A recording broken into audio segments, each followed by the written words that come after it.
ചെക്കുട്ടി അതായത് പ്രതിപക്ഷത്തിരിക്കുമ്പോൾ നടക്കുന്ന സമരം അത് നല്ല സമരം, പ്രതിപക്ഷത്തിരിക്കുമ്പോൾ ഞങ്ങൾ ചെയ്യുന്ന സമരം നല്ല സമരം, ഞങ്ങൾ ഭരണപക്ഷത്തേക്ക് ആകുമ്പോഴേക്കും ആ സമരത്തെ പൂർണ്ണമായി റദ്ദ് ചെയ്യുകയാണെന്ന് മാത്രമല്ല ആ പദ്ധതി നടപ്പാക്കാൻ വേണ്ടി വളരെ വേഗത്തിൽ പ്രവർത്തിക്കുകയാണ്. അതായത് എന്തിനെതിരെയാണോ പ്രവർത്തിച്ചത് അത് നടപ്പാക്കുന്നു. ശരിയാണ്, ആ ഗെയിൽ പൈപ്പ് ലൈനുമായി ബന്ധപ്പെട്ടുണ്ടായിരുന്ന തെറ്റിദ്ധാരണ മാറി, ഞങ്ങൾക്ക് തെറ്റിദ്ധാരണ മാറി എന്നാണെങ്കിൽ അത് അങ്ങനെ പറയാം. ഞങ്ങൾ അങ്ങനെ പറഞ്ഞിട്ടേ ഇല്ലേ എന്ന് പറഞ്ഞാൽ എങ്ങനെയാ ശരിയാവുക?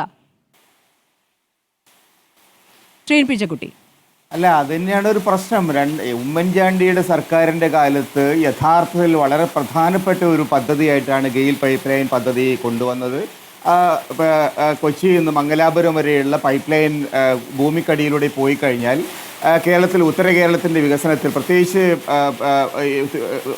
മലബാർ പ്രദേശത്ത് വമ്പിച്ച വികസന സാധ്യതകളുണ്ടായിരുന്നു.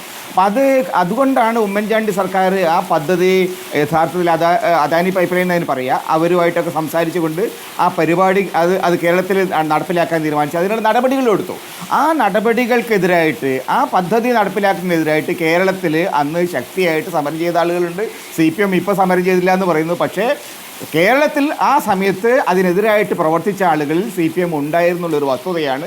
അതിന് പിന്നിലുള്ള രാഷ്ട്രീയമായിട്ടുള്ള താല്പര്യങ്ങൾ മാത്രമാണ്, അല്ലാണ്ട് ഇതിനോട് വികസനത്തോട് അവർക്ക് വിയോജിപ്പുണ്ടായിട്ടില്ല. പക്ഷേ ഉമ്മൻചാണ്ടി സർക്കാരിൻ്റെ ഒരു പദ്ധതിയോട് ഒരു കാരണവശാലും ഇവരെ വിജയിപ്പിക്കാൻ സമ്മതിക്കില്ല, അത് മുന്നോട്ട് പോകാൻ സമ്മതിക്കില്ല എന്നൊരു സമീപനമാണ് ഉണ്ടായിരുന്നത്. പക്ഷേ അതിനുശേഷം ആ സർക്കാർ പോയി, അതിനുശേഷം ഇവർ വന്നപ്പം പ്രശ്നങ്ങളൊക്കെ പരിഹരിച്ചു. കാരണം അവരുടെ ആളുകളൊക്കെ തന്നെയായിരുന്നു ഈ സമരത്തിന് പിന്നിലുള്ള ഏറ്റവും വലിയ തെളിവ്. ഇവർ അധികാരത്തിൽ വന്നതോടുകൂടി സമരവും പോയി, പ്രക്ഷോഭവും പോയി, പ്രതിഷേധവും പോയി, പൈപ്പ് ലൈൻ മുന്നോട്ട് പോയി. ഇതാണ് സംഭവിച്ചിരിക്കുന്നത്. ഈ തരത്തിൽ കേരളത്തെ സംബന്ധിച്ചാണ് കേരളത്തിൻ്റെ പൊതുവായിട്ടുള്ള വികസന കാര്യത്തിൽ എല്ലാ രാഷ്ട്രീയ കക്ഷികളും ഒന്നിച്ചു നിൽക്കണം എന്നുള്ളൊരു കാഴ്ചപ്പാട് യഥാർത്ഥത്തിൽ കൊണ്ടുവന്ന EMS നമ്പൂതിരിപ്പാടാണ് കേരളത്തിൻ്റെ വികസന കാര്യത്തിൽ നമ്മൾ ഒന്നിച്ചു നിൽക്കണം എന്ന് പറഞ്ഞത്. പക്ഷേ നിർഭാഗ്യവശാൽ എപ്പോഴൊക്കെ UDFൻ്റെ ഭരണകാലത്ത് പുതിയ പദ്ധതികൾ വരുന്നുണ്ടോ അപ്പോഴൊക്കെ അതിനെതിർക്കുന്ന ഒരു സമീപനമാണ് ഈ പാർട്ടി സ്വീകരിച്ചുള്ളത്. അപ്പോൾ തീർച്ചയായും ഇപ്പോൾ അവർ പറയുന്നു വമ്പിച്ച 2016 ശേഷം വമ്പിച്ച നേട്ടങ്ങൾ, അതിനു മുമ്പ് ഒരു വികസന മുരടിപ്പിൻ്റെ കാലം എന്നാണ് എഴുതി വച്ചിരിക്കുന്നത്. എന്താ അതിൻ്റെ അർത്ഥം? ഇവരുടെ സർക്കാർ വന്ന സമയത്ത് കൊച്ചി മെട്രോ ഇനാഗുറേഷൻ ചെയ്തു, അതിനുശേഷം പിന്നെ കണ്ണൂർ വിമാനത്താവളം ഇനാഗുറേറ്റ് ചെയ്തു. ഇതൊക്കെ ആരുണ്ടാക്കിയതാ? അതിനു മുമ്പുള്ള കാലത്ത് ഉണ്ടായിരുന്ന സർക്കാർ വളരെ ദീർഘമായ ചെയ്തിട്ടുണ്ട്.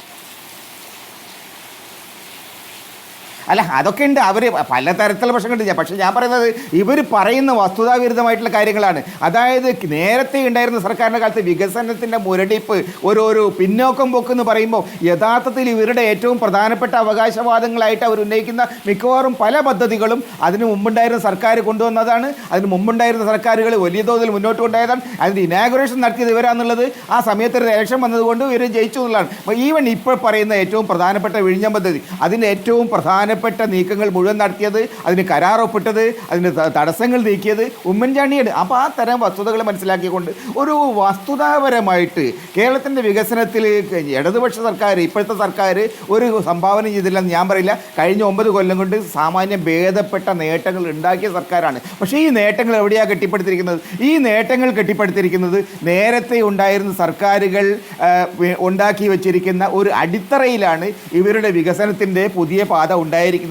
നേരത്തെ ഉണ്ടായിരിക്കുന്ന സർക്കാരുകൾ മുന്നോട്ട് വെച്ച ആശയങ്ങളാണ് പലതും ഇവർ മുന്നോട്ട് കൊണ്ടുപോയിട്ടുള്ളത്. അതല്ലാതെ വ്യത്യസ്തമായിട്ടുള്ള ഒരു സമീപനമോ വ്യത്യസ്തമായിട്ടുള്ള നേട്ടങ്ങളോ ഇവർക്ക് ഉണ്ടായിട്ടില്ല. There is A continuity. ഈ കണ്ടിന്യൂറ്റി ഉണ്ടെന്ന് പറയുകയും നേരത്തെ ഉള്ളതിനെ അംഗീകരിക്കുകയും ചെയ്യുക എന്നുള്ളതാണ് ഒരു സർക്കാർ എന്ന നിലയിൽ അവർ ചെയ്യേണ്ടത്. പാർട്ടി എന്ന നില അവരെന്ത് എനിക്കറിയില്ല. പക്ഷേ ഒരു സർക്കാർ ഈ ഒരു കണ്ടിന്യൂറ്റിയുടെ ഭാഗമാണ്. കേരളത്തിലെ ജനങ്ങളെ സംബന്ധിച്ചിടത്തോളം ഇത് വളരെ പ്രധാനമാണ്. ഈ വികസനത്തിൻ്റേതായിട്ടുള്ള ഒരു മുന്നോട്ട് പോക്കെന്ന് പറയുന്നത് ഏതെങ്കിലും ഒരു പാർട്ടി അധികാരത്തിൽ വന്നതുകൊണ്ടുണ്ടായതല്ല, മറിച്ച് ദീർഘകാലത്തെ ഒരു പാരമ്പര്യത്തിൻ്റെ ഭാഗമായി, ദീർഘകാലമായിട്ടുള്ള നമ്മളുടെ ഒരു പോളിസി പെർസ്പെക്റ്റീവ് ഭാഗമായിട്ട് വന്നുകൊണ്ടിരിക്കുന്ന മാറ്റങ്ങളാണ് ഇപ്പോൾ സൊസൈറ്റിയിലുള്ളത്. അപ്പോൾ അത് വിദ്യാഭ്യാസ രംഗത്തായാലും ശരി, IT രംഗത്തായാലും ശരി, ടൂറിസത്തിൻ്റെ രംഗത്തായാലും ശരി, ആരോഗ്യ രംഗത്തായാലും ശരി, എല്ലാ മേഖലകളിലും കേരളത്തിൻ്റെ നേട്ടങ്ങൾ ഇന്നലെ ഉണ്ടായതല്ല. ഇദ്ദേഹം പറയുന്നു ഇപ്പോൾ ആശുപത്രികളൊക്കെ അടച്ചുപൂട്ടുന്നു. കേരളത്തിൽ സത്യത്തിൽ തിരുവിതാംകൂർ മഹാരാജാവിൻ്റെ കാലം മുതൽ ഇത്തരത്തിലുള്ള സാമൂഹിക ക്ഷേമപരമായ പ്രവർത്തനങ്ങൾ വ്യാപകമായി നടത്തില്ല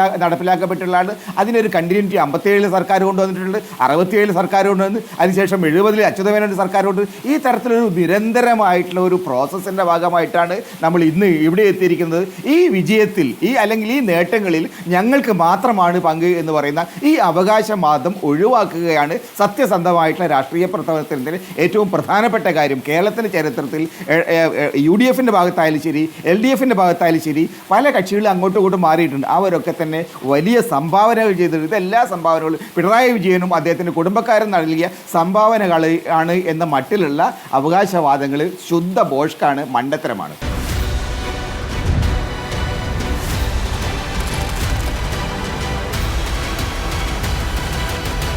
ഡിബേറ്റ് വിത്ത് സ്മൃതി പരുത്തിക്കാട്.